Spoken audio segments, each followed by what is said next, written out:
right, welcome everybody to another bourbon show. As usual, we've got myself, Dan Schmidt. We've got Steven and Ryan here for another episode. You guys want to say hi to each other or hi to the audience that we don't have? I do not want to say hi to Ryan. I will say hi to the audience. I mean, everyone's mad at me in my life right now, it seems like. So, yeah. We're going to get into that later. Okay. Right. We got some hard-hitting questions coming for you, buddy. Yeah, I don't know how well to go, so.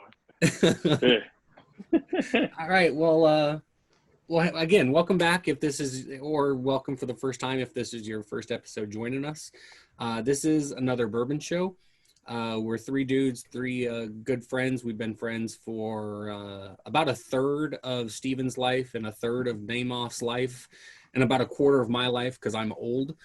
But yeah, Ryan was one of my groomsmen in my wedding. Steven was my best man in my wedding, and we went to college together. So we started this show as an excuse to drink together because we don't get a chance to very often. But if you're joining us, thanks for watching. Tonight we are going to be drinking some Early Times bottled in bond. Give you a little bit of a story about Early Times. Up until about a month ago, Early Times was a product of Brown-Forman. They were just recently bought up by the Sazerac company and put under the Buffalo Trace distillery. Weird thing, and it's one of the things that really pisses me off about everything Buffalo Trace, is that a month and a week ago, you could have found this anywhere. I mean anywhere, and you could have found it for $25. Today, it is almost impossible to find. As soon as it got bought up by Sazerac, it disappeared from shelves because people just grabbed it, even though it's the exact same juice, and it will be the exact same juice for the next 4 years. People go nuts over it. They go crazy for it. And this is Early Times. So a little bit of a background, more background on Early Times. Like I said, it was part of the Brown-Forman portfolio for quite a while. Way back 1950s, it was actually the best-selling bourbon in the country. Then it got switched around. It disappeared off the shelves for a while. It became a blended whiskey for a while. It wasn't until 2017 that it popped back up in its present form. 2017, it initially got released in a limited marketplace. Now it's pretty much mostly across the country. Interesting thing about it is that it only comes available in a 1 liter bottle. And this particular bottle I picked up at my favorite group of stores, which is in the Maryville, Glen Carbon, Lebanon, Metro East Illinois area, Metro East of St. Louis area. I picked this up from my favorite group of stores, which has a place called the Glen Mart BP, which is on 157 in Glen Carbon, Illinois.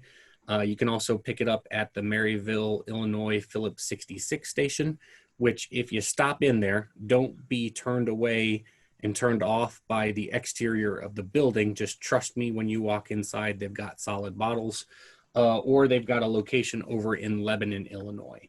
And I paid $25 for this bottle, which again, this is for a 1 liter bottle.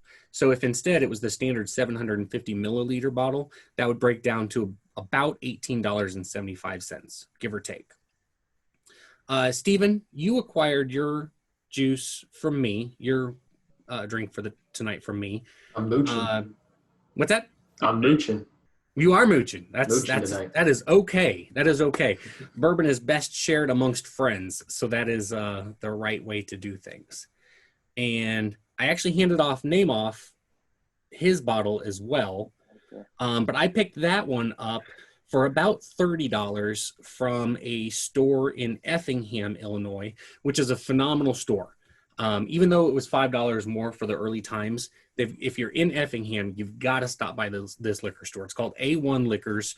I don't remember the address, but stop in there and see Mr. Patel. It's a phenomenal store. He's got some excellent store picks. You need to stop in and see him if you're in that area. But again, his was $30. And then we met up at my sister's house while I was swimming and handed that off to him. Bottled in bond means that it meets all of the criteria for standard bourbon.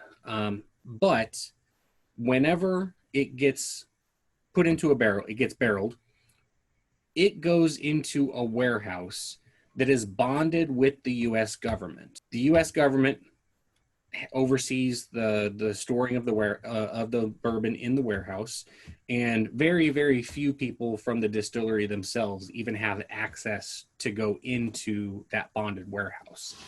In order for it to be bottled in bond, it has to be in one of those warehouses. It has to be barreled for at least 4 years, and it has to be bottled at exactly 100 proof. The bottled in bond thing started from the Bottled in Bond Act of 1897. The reason for it was because a lot of distillers were doing some dirty practices, such as using tobacco spit to get the color, adding all sorts of different acids to freshly distilled spirits to try to get the taste right. And people were getting sick and no shit dying. And the bourbon distillers said, we need to fix this ourselves. Government, can you help us out? And that brought about the Bottled in Bond Act of 1897. And Ryan and I's favorite bourbon label, if you will, Colonel E.H. Taylor, he was instrumental in helping push through the Bottled in Bond Act of 1897. So yeah, that's what this is. Distilled 4 years, bottled at 100 proof in a bonded warehouse. So if you're still with us, if I didn't bore you horribly, I thought you might want to know that. Ryan, do you have any? Sorry. Oh, no, please go ahead. Can I just say real quick, I in keeping with the theme last time of me commenting on the label, just from a pure aesthetic standpoint, yeah. Again, I like the label. Nice and simple, but I like the color scheme quite a bit. You got a little, I don't know, maybe like a Western feel to it. Definitely early times, I think fits. I think a lot of labels go with something similar to this, but if you got the name early times, I think this one fits. I give this one a B+ on the label. Yeah. Pretty good. You should see the regular label for the regular, just early times bourbon. It's like a real Western look to it. Yeah, it's very much a. Let me see if I can look one up, and I'll share the screen to show you. Aesthetically, this is way better. It looks like a saloon. It's a great bottle. This is at a saloon wherever you're going. You know, before Buffalo Trace got it anyway. This would be in every saloon. Yeah. There we go. Brown-Forman makes some beautiful bottles too, just facings and everything. So yeah. Ryan, is there anything you wanted to add? Well, you had to find me a bottle of this because our company started allocating it pretty heavily. So I have a buddy I've talked about before who sells the portfolio, and he sent it to a few of his stores and it didn't ship anywhere. So yeah, there's the standard 1.75 liter, which is the one you'll probably see in most stores. That comes in a plastic bottle. The regular 750 comes in a kind of a square glass bottle. That's kind of reminiscent of Jack Daniel's. Yeah, I was trying to get the specifically the label here, because that label is the same whether it's 1.75 or 750 milliliters. Yeah, that's just like a wider bottle, because the 750 is just smaller and square. Yeah. Oh, holy cow! Look at who is this? We have an invader, and he's muted. You're on mute, Nolan. You're on mute. You're on mute, dumb shit. This is going exactly how I thought it would. Does he know? Did you send him an invite? Yes, I did. Oh, special guest. Unmute. All right, of course he sent him an invite. You think he just trolls around pin station Zooms? He just guessed the right Zoom code. He's got nothing else to do. I mean, look at him. Wearing a hat inside like it's no big deal. Says drink beer. I fucking brought it here for this bourbon show, so people know what the real drink is. Well, hey, we're just about to take our first sip of some early times. Break out your bottle, Nolan. We're gonna start off by taking a sip of it neat. All right. You just missed the super interesting background that I gave on the bottle and what Bottled and Bond was. You missed that. So I read, actually. I'm up on this. Oh, okay, cool. Cheers. Cheers, everybody. Cheers.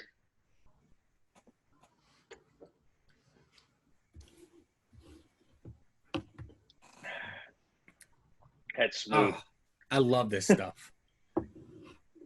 There's no bite to it at all. There's not. For a $25 bottle at for a 1 liter, like I said before we started recording, to me, it's in a class by itself at this price. Evan Williams Bottled and Bond.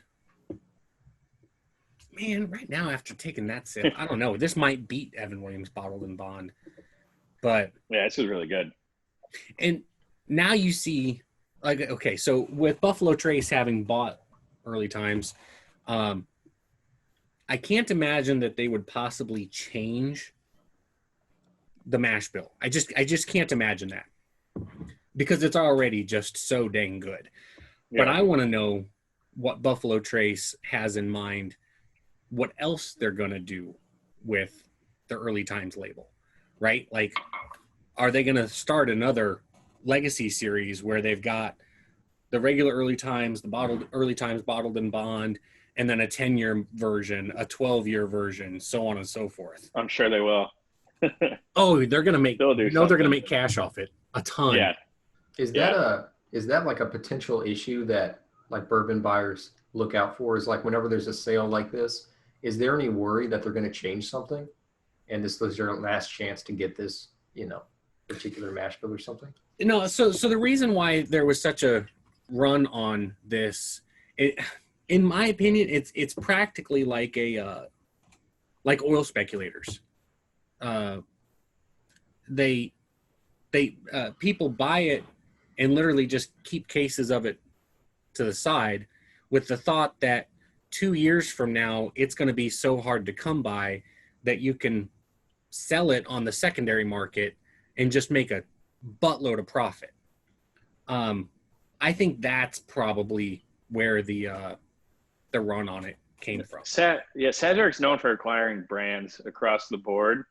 A couple of years ago, it's probably been 5 years ago, they have Southern Comfort they bought from Brown-Forman as well.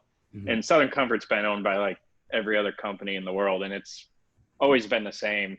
They bought like Myers Rum. Myers Rum's the exact same. It's usually Sazerac takes a brand that's established and then keeps going with it, just status quo. You see them buy these lower shelf brands, which early times technically is with the regular bourbon. They also bought Canadian Mist, so I wouldn't expect any changes on those ones. But for the Bottle and Bond, like Dan said, that could be, they could be doing different series and limited releases and all that.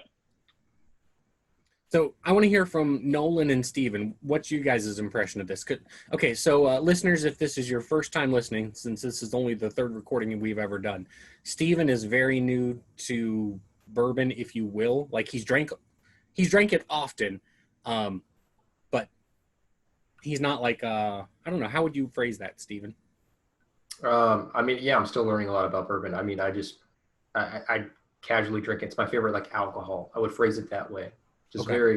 That's my alcohol of choice, and that's about my extent of my knowledge. And I would say that this is some of my favorite flavors so far out of anything we've tasted, and anything I've had outside the show too. But it has a little more heat to it too at the end, which typically I don't prefer. I may really like it with ice though. Okay. May really like. What about you, Nolan?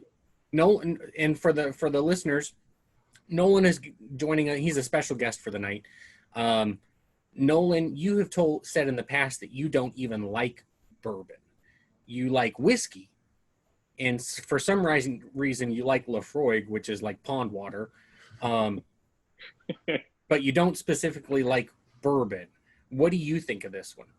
Yeah, no. Since I've been hanging out with you guys for the past 6 weeks since we've reunited, during COVID time, socially distancing, drinking expensive bourbons, I think I found some new bourbons that I really do like. I would traditionally say I fall within the drink of choice. Is typically you're going to find me with a beer and an Irish whiskey. Is where I find Lafroig. I'll branch over into the Scotch section for sure. Definitely a fan of most whiskeys. I found bourbon, my experiences being with Maker's Mark, Jack, Jim Beam, to not really be for me. So I've ridden off the bourbon category until pretty recently, where I'm diving back in. Second time drinking early times. I might have had a few glasses on Saturday. So sorry for not saving my virginity for this call, but we're going to keep it very X-rated on this call by having a few more glasses. But I enjoy the taste overall. Okay. A little more bite. You guys were saying it was pretty smooth. I felt like the first sip had a little more bite. Maybe it's the heat that Steven's talking about. I'll save it because I was drinking on the ice on Saturday, and I think it's a lot different on the ice. I feel like a lot different flavors are about to come out. Okay. And Ryan, I've got to ask you, first of all, how do you like it? But second of all, I want you to also add, does the quality of this make up for your mom unfriending you on Facebook today? Okay, I love it. I mean, it's sweet, it's smooth. I get a little of that like spice at the end, a little burn. I really like it. Usually I don't. I mean, like on the sweeter side, it's not for me. But I mean, this is really good. Yeah. And does the taste of it make up for ruining your relationship with the woman who gave birth to you? Yeah, it was. Yeah, I just got annoyed. I'll blame it on Steven. That's not really your fault. My mom posted something on Facebook. So Nolan, this is what I messaged you earlier about that I wasn't going to tell you, but yeah, Kelly unfriended. Actually, she ended up unfriending both of you. I found out. Okay, so I'm exiled as well. You're out too. I'm the only one that's still in. So She actually got annoyed by my siblings too for no reason and deleted them today. Let's take a step back. Let's take a step back.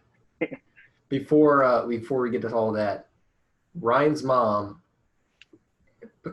I'll say it from my perspective first so we can show my involvement, and then Ryan, you can tell the full story. Basically, Ryan's mom this morning posted a thing on Facebook that was, and this is the best way to get unfriended by somebody, but she posted a Kurt Russell fake quote, to which I, without comment, posted a PolitiFact URL that was just, there was no proof that Kurt Russell said this. That's my involvement, okay? Let your dick fall out on the internet. Yeah, just without comment. Then she goes, well, even if he didn't say it, I still agree with it. To which I just said, okay, that's fine. But the issue is that he might not feel this way, and his likeness is being used to push this ideology. And then I was not on my phone, and next thing I know, Kelly had just gone scorched earth. But hold on, real quick. Before she replied to that comment from you and said something to the effect of, "Thanks for the unsolicited information." Welcome to Facebook. She replied to you with. Welcome to Facebook. You started this by posting a fucking Kurt Russell quote. Hey, let's not bash Mrs. Walsh name off here. Yeah, and then so I posted. I remember there's some dumb Abe Lincoln meme. It basically says, you can Google it, like, don't believe every quote on the internet that's next to a picture of a famous person. And it was quoted by Abraham Lincoln. Yeah. Which clearly, the same. So I posted that, and then my mom called me immediately. And then, but before that even happened, the point is you were feuding with your mom starting like last night. And I didn't knowingly get involved in that, but of course, the morning after an argument, she sees her son's friend just shitting on her on Facebook. She's like, okay. Yeah, she thought we were like ganging up on her. It's like, I just had seen that because you had commented on it, an hour before or something. And then, so I got on the call and I got all annoyed and said some dumb shit. I apologized to her, but yeah, she deleted me and my siblings. I don't know why she deleted my siblings. Guys, I'm not even going to lie to you. I love this bourbon. It is, to me, it's if it's not the best budget bottle of bourbon, it's the second best bottle of budget bourbon. I just tried it with water, and I don't think I would ever drink this with water. I've never had it but with water before, so I'm going to try it that way now.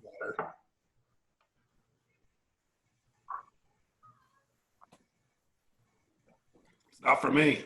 No, it just tastes like bad water, honestly. Yeah, it's just a little. Yeah. I feel I get more heat out of it with the water.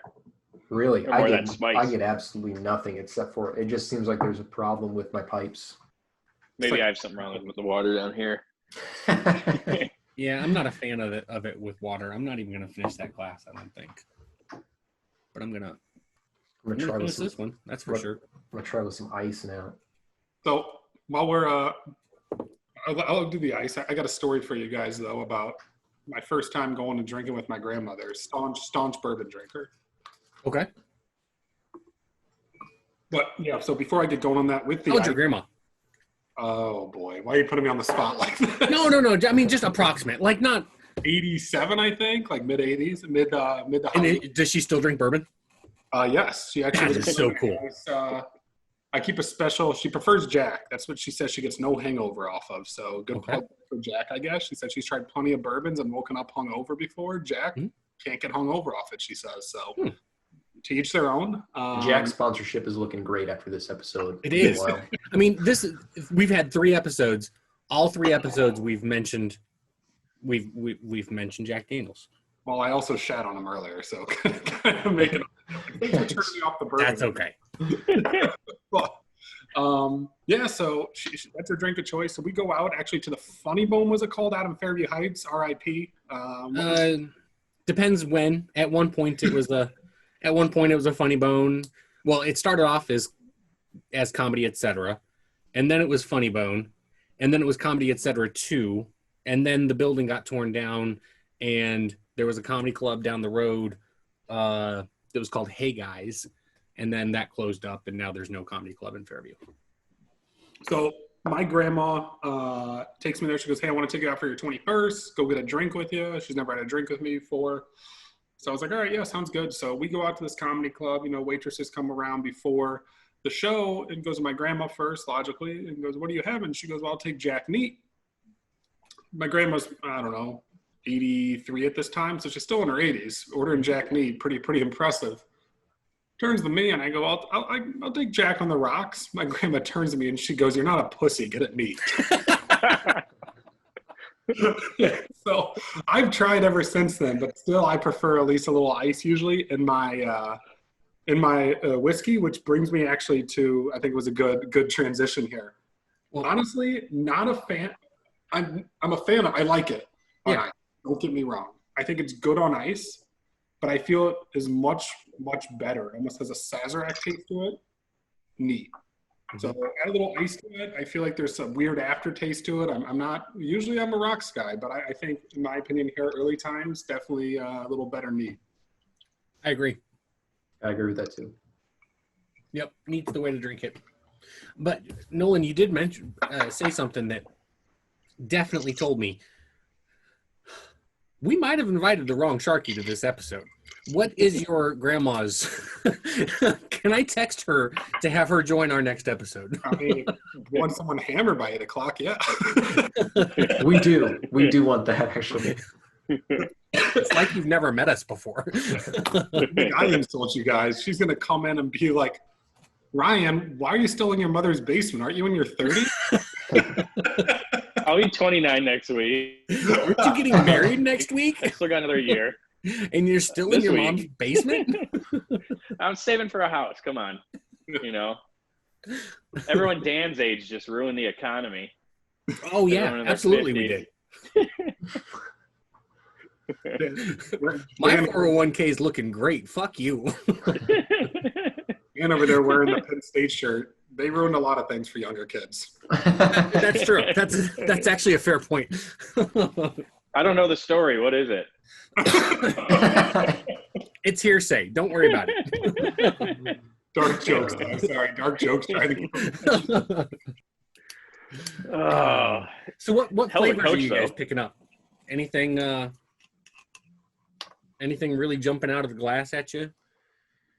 I'm not good at this yet. I'm not good at picking out ingredients.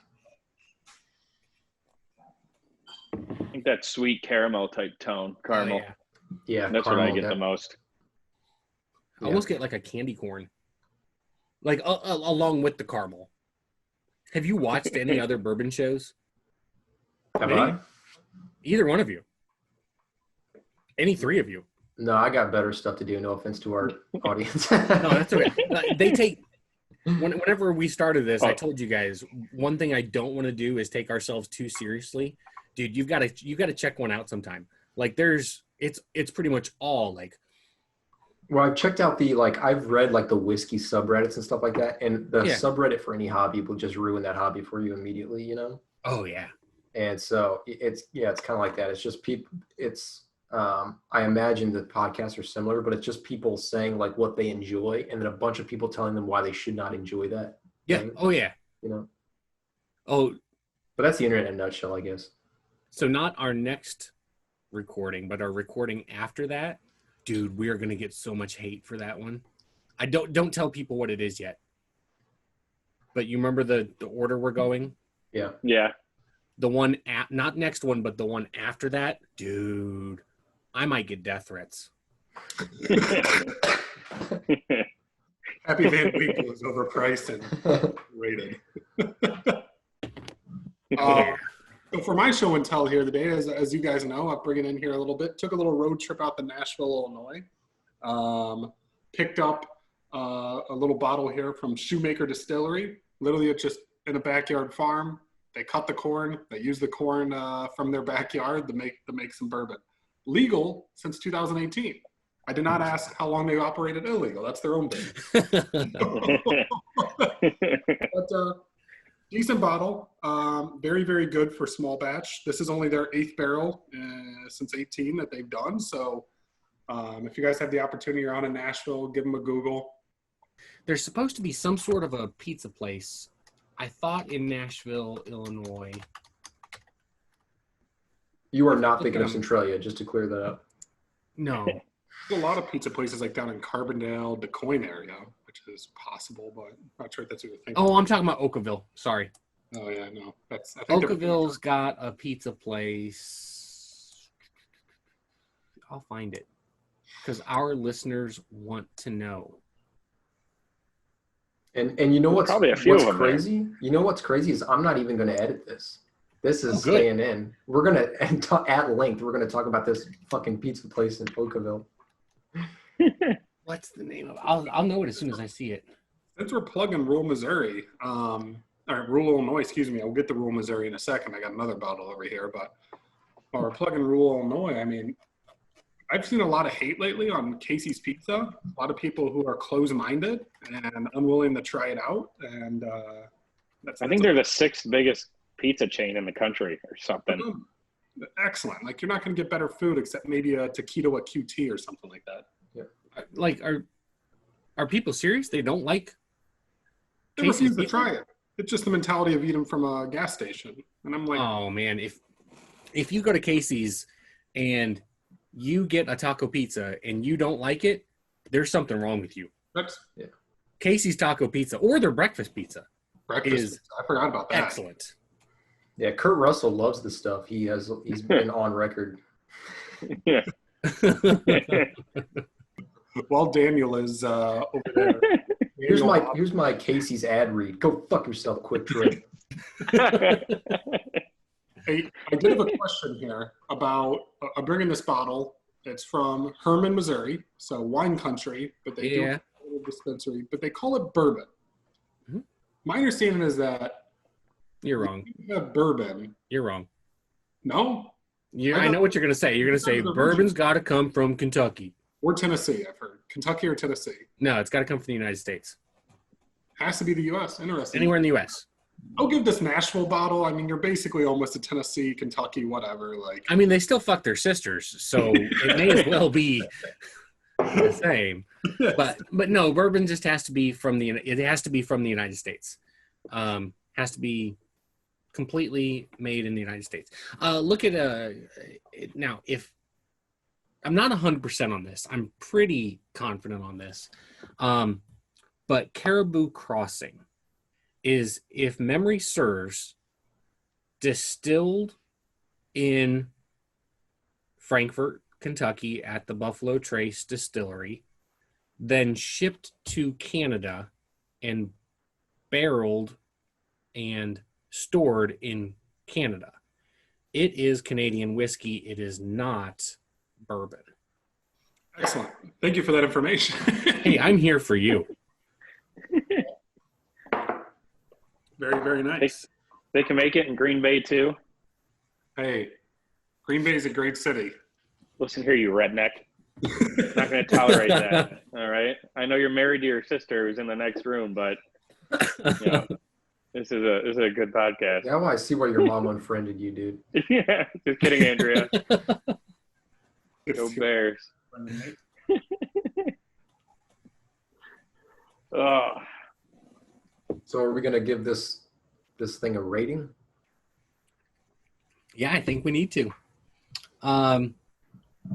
Last recording, when we were drinking some Benchmark, we ended up having a conversation about how we were going to rank things. And we've since changed our mind. So what we're going to do is we are just going to rate all of the whiskeys, the bourbons we ever drink on a scale of 1 to 10. We're also going to discuss whether we would buy it again at the price we paid for, and if the bottle is worth the price we paid for it. And I think we talked about Jim Beam being a 5.0, correct? Just your standard Jim Beam is going to be a 5.0. So I'll go ahead and start off. I'll say that this is a 6.7.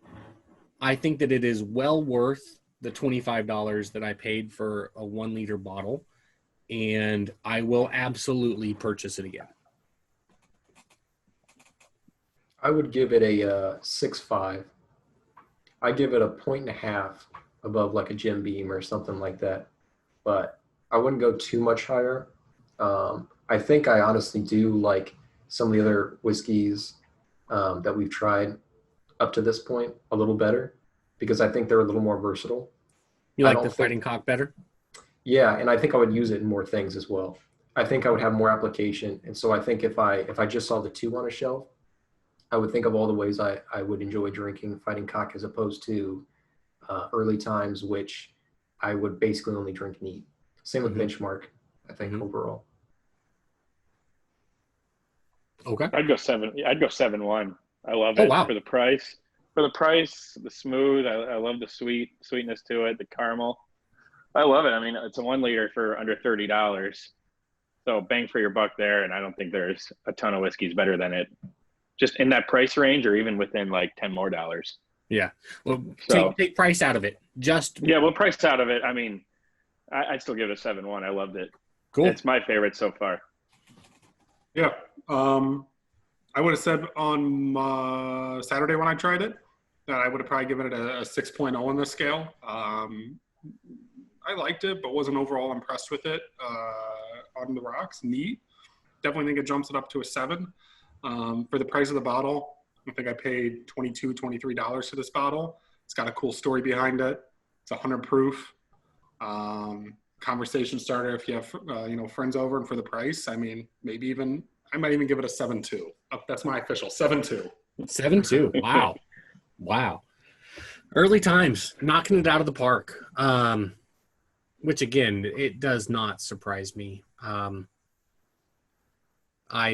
I did expect that you guys, Steven, I expected that you would actually like it better than Fighting Cock. I'm a little bit surprised that you don't. I get it. I do get it. Just a little surprised. But Fighting Cock is damn good stuff. Since we did not rate Fighting Cock at all, because that was our very first episode and we didn't rate things at all, I don't know if it matters, but I would give Fighting Cock probably on this scale, probably a 6.1, and I would give Benchmark a 3.7. Just throwing that out there. Yeah, I think I would give Fighting Cock probably about the rating that Ryan did, but I wouldn't go as high as a 7.1. I think for Fighting Cock, I think I would give it like probably like a 6.9 maybe. I hesitate to give it a 7. And then I think with Benchmark, I would give that something like, I don't know, 6.2 maybe. I feel like these are all 6s to me. Mm-hmm. But I feel like I like them in that order. Benchmark probably bottom, then Fighting Cock, then this. Yeah, I'm probably right around the same. I mean, it's hard because I'm not drinking those two right now, but they're all around 5, 6s, between the 5 and 6.0. You know, I'd have to try them again and give you a better score. Maybe I'll do that after the wedding. I'll do a little boozing. And Nolan's not had probably either of them, I imagine, just because they're not like, you know, it's, I mean, Benchmark and Fighting Cock, you know, they're not brands that will probably stick out for you as like a non-bourbon drinker. No, I was pretty lucky. I think when I was hanging out with you guys, was that, I don't know, 4 weeks ago, whatever the hell it was. Yeah, a couple of weeks ago. Got to try Pappy, got to try CH. Then I was that weekend at EH, you dumb shit. Whatever. It's not Irish. It's no red breast. Let's just leave it at that. So, but when it comes back, but then I got to go to Lake of the Ozarks. A couple buddies had some Blantons, excuse me. Blantons, yeah. Blantons. What else did I get to try? So what do you think of the Blantons? It was really, really good. Yeah. I don't understand the shortage on it. I think it's good, good taste, good quality, but I don't know why you can't get it on shelves. It's not that good. Like, come on, guys. Well, you couldn't get Charmin a few months ago either. I mean, you couldn't get house brand shit paper a few months ago. Yeah, you know, I don't think we should be able to find Redbreast anywhere if we can't find Bland's anywhere. That's all. Redbreast is damn good, by the way. Yeah, 12-year. Yes, all the Redbreast is really good. Hey, when we did see each other last time, Nolan, you ended up buying a bottle of Michter's Sour Mash and a bottle of Old Elk. What do you think of those two? Liked them a lot. The mash took a while to come around, I think. When I first had it, it was good. Again, kind of probably wasn't my favorite. I think I got an acquired taste on it where I'm much more of a fan of it than the Old Elk. I preferred the Old Elk to start, actually. I thought it was much better. Drank that whole thing down pretty quickly. And I can't remember the taste of the Old Elk right now to really be able to get into it. But Michter's, I still have half a bottle in the cabinet. Definitely that will probably be gone in a week or two. So like it enough that it won't stick around for long. Yeah. One bourbon I want to try is Uncle Nearest. I'm not sure if you guys have tried it, but I've been seeing it. I have a bottle of it upstairs, and I've got the 1856. Steven, which one do you have? 1844. Okay, the white label. Yeah. I've got the white label. I've got the black label. Steven's got the white label. It is phenomenal. I had an awkward white moment the other day looking for this bottle. So I'm standing there and I cannot remember the name of this. I remember there being Uncle, and I remember there being what looks like a cabin on the bottle. Oh Jesus! Oh jeez! You got any Uncle Tom? They're like, what bottle are you looking for? I'm like, Uncle, and there's a cabin on it, and they're just looking at me. I was like, that cabin. Yeah, definitely. I'm not gonna lie, the marketing got me, so good for them. You definitely don't see hard liquor get that much marketing unless it's typically low end. So good for them going with the upscale marketing and trying something out that you typically don't see. Yeah. Well, so I bought Uncle Nearest. The first time I had it was maybe 3 or 4 months ago. And honest to goodness, I had seen it numerous times on the shelves, and I passed on it every single time. Then after the George Floyd situation up in Minnesota, I just did a Google search one time and it was just like, hey, black owned bourbon and whiskey, and Uncle Nearest popped up as a black owned, black operated distillery, and I was like, oh well, shoot, I've seen this bottle a ton of times. What's up? I didn't even know that it was a black distiller, which makes that story so much worse. Yeah, it does. It does. That's part of the reason I'm sharing it. Yeah, that's part of the reason I'm sharing it. So people who know that background are also listening to me tell that story going, ooh. Uh-huh. I think all three of us were my like comedic that, timing was to just bite my tongue and figure out how am I going to get underneath Nolan's skin here to make it even worse. Especially, I figured, I drink enough whiskey and bourbon. Why not intentionally buy a bottle that supports the black community? And when I saw that Uncle Nearest was black owned, I was like, oh shit, that locks it in. I'm going to buy this bottle that I've seen so many times and passed over. And I had the first pour of it, and I was just like, holy crap. Kicking myself for not having bought it earlier because it is so dang good. Worth every bit of the $55 I paid for the black label. And if you want to look up a cool story, Nolan, look up the story of Uncle Nearest. Well, there's worse ways to spend $50. Absolutely. For sure. The cool thing about Uncle Nearest, the cool story, is that Uncle Nearest is who taught Jack Daniels how to distill. I think I have heard that story before. Now that rings a bell. Makes sense. And Uncle Nearest was actually a big supporter of Jack Daniels. Uncle Nearest knew he would never be able to become a famous distiller because he was a black man.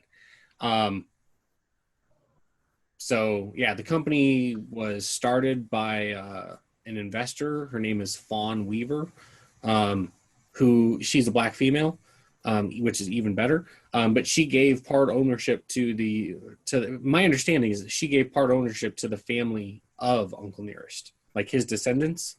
They are partial owners, and I just think that it's such a neat story. I'm a member of the St. Louis Bourbon Society. And they had a family member, like a part of the Uncle Nearest family, did a interview with some members of the St. Louis Bourbon Society, and I was not able to participate in it, unfortunately. But I've interacted with her on social media, and she is really cool. She is a really, really nice lady, and I just can't say enough positive things about Uncle Nearest, from the whiskey itself to the story to the way the business is run. I've got nothing but the highest praise for them. Well, I think Nolan and I need to break some bad news to the group. Yeah, guys, we were supposed to have another special guest, but they don't call it Hustle City for nothing, So we, in honor of Ryan getting married next week, and with all the COVID bullshit going on, whatever it's called, you couldn't do the traditional things that we like to do and go to a strip club and get smashed with a pair of big giant cans and wake up the next day with belt bruises on our ass. So nail bond or around our neck, whatever. Yeah. Oh, you should have. I'll still wake up with belt. I'll still wake up with belt bruises around my neck, but you hope you'll wake up. Depends on what day of the week it is, man. So who was supposed to be the special guest? Well, we did what every classy person does, and we went to the interwebs to find a stripper who was supposed to join us at 8:45, and has clearly stood us up. There was a girl, I won't call her out. I feel bad. But she had. I don't know, dude. You're out $50, right? Like, you paid her? 50 up front, 50 on the back, because I had a feeling this would happen. So I wasn't going to be 100% of an idiot, of a fool. So only 50% of one. So she agreed. She said she would come on, do some pole dancing for 15 minutes, hang out, have a drink with us, have a bourbon, and call it a day. And so sure enough, she messages me yesterday hey, sorry, I'm so sorry I missed it. And I go, it's Monday. He goes, oh, perfect. I didn't miss it. I was like, yeah, let me get you that 50% so you remember. Put it in your calendar. She's going to copy and paste that for tomorrow morning. Hey, sorry, I forgot. Same message. So, but you know, the great news here is that so we sent her the link to this Zoom. Anytime she logs into this Zoom link, it will automatically start recording. So like it'll pop up like in my email. I'll know, oh, she did show up. And Nolan will owe thought her it was 50 bucks. 8:45 a.m. I don't know. Yeah. I was annoying with it. 8:45 p.m. night. But anyways, yeah, sorry she didn't join, but I guess we'll do a cheers of our early time here. To you, Ryan, sorry we couldn't go get titty smashed in our face. Congratulations. Happy marriage. Cheers, guys. I appreciate the thought.